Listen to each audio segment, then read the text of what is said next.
I feel nothing for my new baby sister, and now my entire family thinks I'm heartless. I, 16M, am currently sitting in the local library because it's the only place I can go where someone isn't staring at me, waiting for me to activate some kind of brotherly instinct. My house has become a psychological experiment, and I think I'm failing it. When my mom died when I was 12, my world didn't just change, it went quiet. My mom was the emotional center of our house. She was the one who translated my moods to my dad. When she passed, my dad and I fell into this functional but distant routine. We talked about school, sports, and food, but we never really talked about us. Then, about 2 years ago, he met his wife. Things moved fast. By January of last year, they were married. I didn't hate her. I still don't. She's a fixer. She came into our house and immediately started changing curtains, buying new plates, and trying to heal us with home-cooked meals and forced family game nights. I remained polite. I did the dishes. I said thank you for the laundry. But I didn't call her mom, and I didn't share my secrets with her. My dad noticed. He thought I was stuck in my grief.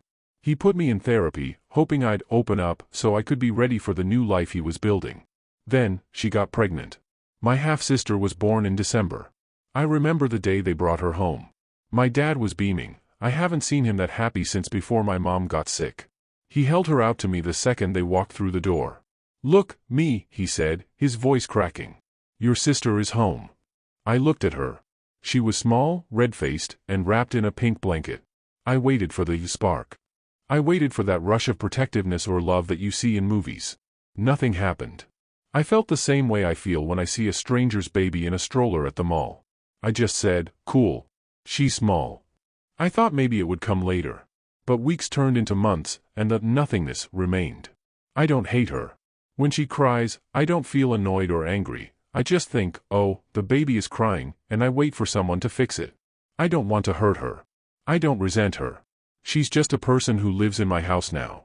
My therapist, who I've been seeing for a year, noticed I never brought up the baby. Finally, she asked me directly. I told her the truth. I don't feel anything for her. I don't love her. I don't feel like a big brother. She told me that keeping this a secret was creating a wall between me and my dad. She suggested a joint session. I agreed, thinking it would be a safe space. I was wrong. In the session, when I finally said the words out loud to my dad, the room felt like the oxygen had been sucked out of it. "Dad, I'm not trying to be mean," I said. "I just don't have a bond with her. I look at her and I feel neutral. I don't feel like her brother." My dad didn't get angry at first. He just looked devastated. He kept asking, "But why? What did she do? Is it because of the wife? Is it because you miss your mom?" I kept trying to explain that it wasn't a because. It just is. He looked at me with this profound disappointment, like I was a broken version of the son he thought he had. He told me it was unnatural and that he was worried about my emotional capacity. After that session, home life became a nightmare. My dad decided he could fix my lack of feelings through sheer repetition. It was like he was trying to program a computer. Every single day, the second I'd get home from school, he'd be there. "Hey, me, hold her while I get a glass of water." He'd stay in the kitchen for 20 minutes, clearly watching from around the corner to see if I'd start cooing at her or playing with her toes. I'd just sit there, holding her like a fragile bag of groceries, staring at the wall until he came back. Then came the hero speeches. He'd sit me down and say things like, "You're going to be the most important person in her life. She's going to look up to you. You're going to be her protector." It felt so fake. He was talking about a future that I couldn't see and didn't want to be responsible for. His wife started picking up on the weirdness. She'd see my dad practically begging me to interact with the baby, and she'd see me doing the bare minimum. She started asking questions. My dad, trying to protect me but also clearly frustrated, told her I had bonding issues.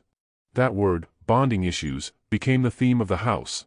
It made me sound like a rescue dog that was too traumatized to be petted. This past Saturday, the wife's entire extended family came over for a meet-the-baby lunch. Her parents, her 2 sisters, their husbands. It was crowded and loud. I tried to stay in my room, but my dad insisted I come down. "It'll be good for you to see how everyone else interacts with her," he whispered. "Maybe it'll rub off." It didn't rub off. It just made me feel more isolated.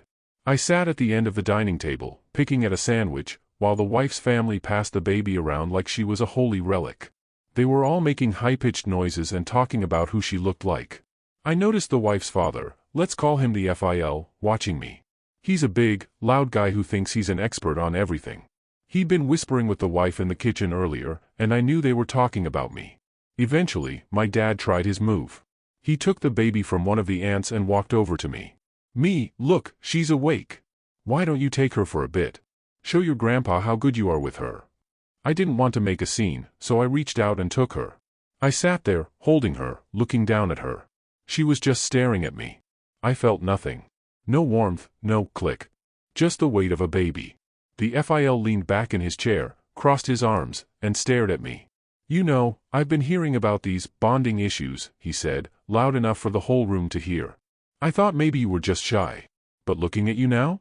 You look like you're holding a pile of laundry. My dad tried to laugh it off. He's just a teenager, you know how they are. They're in their own worlds. No, the FIL said, his voice getting harder. I've had 3 kids and 6 grandkids. I've never seen a boy look at his own sister with that much indifference. It's weird. It's cold. Does he even give a crap about her? Or is he just a little shit who thinks the world revolves around him? The room went dead silent. My dad's face turned bright red. That's enough, my dad said. He's going through a lot. He's 16, not 6, the FIL snapped. If he can't find it in his heart to love an innocent baby who is his own flesh and blood, then there's something fundamentally wrong with him. It's pathetic. My dad exploded. He started screaming at the FIL to get out of his house. The wife started screaming at my dad for defending my behavior. The aunts were whisking the baby away. It was chaos. I couldn't breathe. I felt like everyone in that room was looking at me and seeing a monster. I didn't say a word. I just handed the baby back to my dad, walked to the front door, and left. I walked for 4 hours. I went to the park, I went to the mall, I just moved. I kept replaying the FIL's words in my head. Fundamentally wrong. Cold. Little shit. When I finally went home, the guests were gone, but the war was still on. My dad was sitting on the couch with his head in his hands. His wife was in the kitchen, slamming cabinets. The second she saw me, she lost it. Where were you? She yelled. My father and your father almost got into a physical fight because of you. And you just walked out? You didn't even check to see if the baby was okay with all that yelling? You just left her there. I told her, you were right there. My dad was right there. She was fine. That's not the point, she screamed.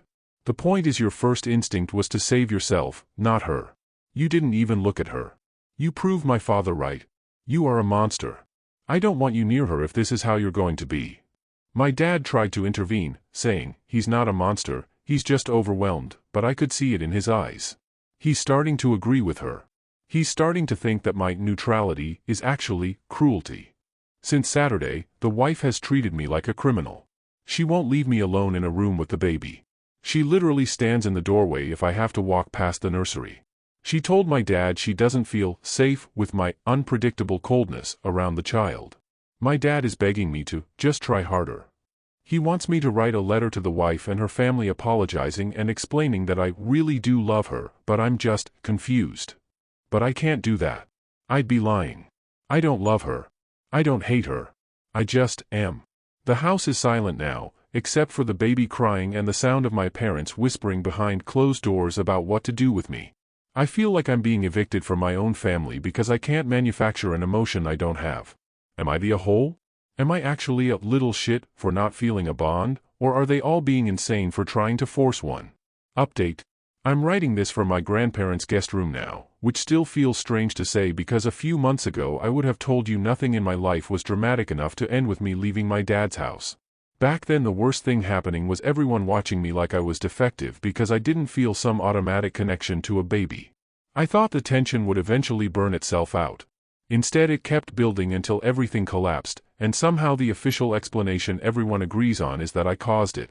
The week after I wrote my last post, the atmosphere at home changed from uncomfortable to hostile. Before, my dad and his wife were united in trying to fix me. After the argument with her father, that unity started cracking. They stopped talking about bonding and started arguing about responsibility. Every discussion circled back to me, even when I wasn't in the room. I would hear my name through walls constantly, followed by long stretches of blaming each other for how things had gotten so bad. My dad insisted she and her family were overreacting. She insisted he was minimizing something serious. Neither of them seemed to notice that I was still living there, hearing every word. Her parents kept calling. I didn't hear those conversations directly, but the aftermath was obvious. She would come out of the bedroom tense and angry, and my dad would look exhausted, like someone who had spent hours defending something he wasn't sure he believed anymore. The phrase, "not safe," started appearing more often. At first it was said carefully, then openly. She said she didn't feel comfortable leaving the baby alone around me, not because I had done anything but because of how I didn't react. That distinction didn't matter once it was said out loud. Suspicion settled into the house like permanent background noise. My dad tried doubling down on forced normalcy. He encouraged family dinners, movie nights, anything that looked like proof we were still functioning. Those attempts usually ended with arguments. His wife would watch me too closely, waiting for signs of warmth that never appeared, and when nothing changed she interpreted it as confirmation that something was wrong. I started staying out longer just to avoid being observed. The library became routine because it was the only place where nobody analyzed my facial expressions. Eventually the conflict stopped being about the baby and became about trust. She believed my emotional detachment meant unpredictability. My dad believed she was unfairly labeling his son. Both positions hardened until compromise disappeared.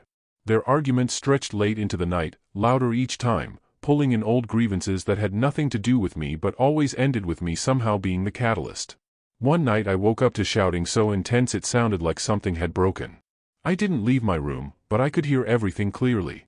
She said she couldn't live in a house where she felt anxious every day. He accused her family of poisoning her against me. She said the problem existed before her parents ever visited.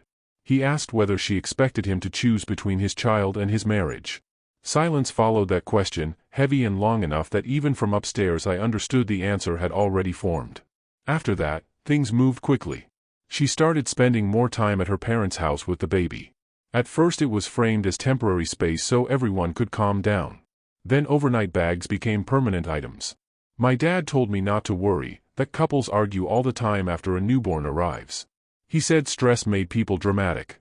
But his voice sounded forced, and he stopped sleeping properly. He paced the house late at night, replaying conversations aloud like he was trying to rewrite them. Her family made their opinion clear. According to them, the environment wasn't healthy for the baby, and the root of the stress was me. They didn't accuse me of violence or anything specific, they framed it as emotional instability, something vague enough to sound serious without needing proof. My lack of attachment became evidence used to explain everything else. I learned this indirectly when relatives started contacting my dad, offering advice that sounded suspiciously rehearsed. Each conversation left him angrier. The separation became official about a month after the Saturday incident. Papers arrived. Lawyers were mentioned openly. My dad sat me down and told me his marriage was falling apart because his wife didn't believe the household was safe or supportive anymore. He didn't yell. That almost made it worse. He spoke like someone delivering bad news he hadn't fully accepted himself. He said relationships sometimes fail under pressure, but then he added that none of this would have started if things had been different between me and the baby. That was the first time he directly connected the divorce to me without softening it. Word spread through both sides of the family fast. Suddenly relatives who barely spoke to me had opinions about my emotional development. Some framed it as concern, others as judgment. I heard phrases like, disturbing behavior, and warning signs. No one asked me how I actually felt. They discussed me like a case study. My dad's wife stopped coming to the house entirely. When she did communicate, it was through lawyers or short logistical messages about belongings. The divorce proceedings were ugly in a quiet, controlled way. There weren't dramatic courtroom scenes, just constant tension and paperwork. Her argument focused on emotional environment and stress. His focused on defending his parenting and rejecting the idea that his son was dangerous. Somewhere in that back and forth, I became less of a person and more of a factor in legal language. Hearing adults discuss whether your emotional responses qualify as concerning does something strange to your head. It makes you question reactions you never doubted before. My dad changed during that period. He grew withdrawn but also resentful. Some days he acted normal, asking about school or dinner. Other days he barely spoke to me at all. When he did, frustration leaked through. He never directly called me the reason his marriage ended, but he said things like how different life might have been if everyone had adapted better. Those comments landed harder than yelling would have. Her family openly blamed me. They told mutual acquaintances that the marriage collapsed because my inability to accept the baby created constant tension. That version of events traveled quickly. I started noticing adults looking at me differently when I ran errands or saw neighbors.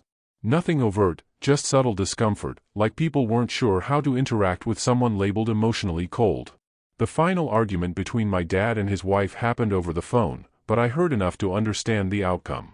She said she couldn't come back to a home where she felt forced to choose between protecting her child and maintaining peace. He accused her of abandoning him during a difficult adjustment period. She responded that the adjustment never happened. By the end of the call, the marriage was effectively over even before paperwork finalized it. Afterward, my dad sat at the kitchen table for a long time without moving. When he finally spoke, he told me everything was changing and we would need to figure out a new normal. Then he added that actions have consequences, even unintended ones. He didn't elaborate, but he didn't need to. The months since have been tense and uncomfortable. Some relatives stopped inviting us to gatherings because the situation felt awkward. Others invited my dad but not me. My dad rarely argued about that. He just went alone. I could tell he felt caught between defending me and grieving the life he expected to have. At home, conversations became minimal. We coexist more than we connect.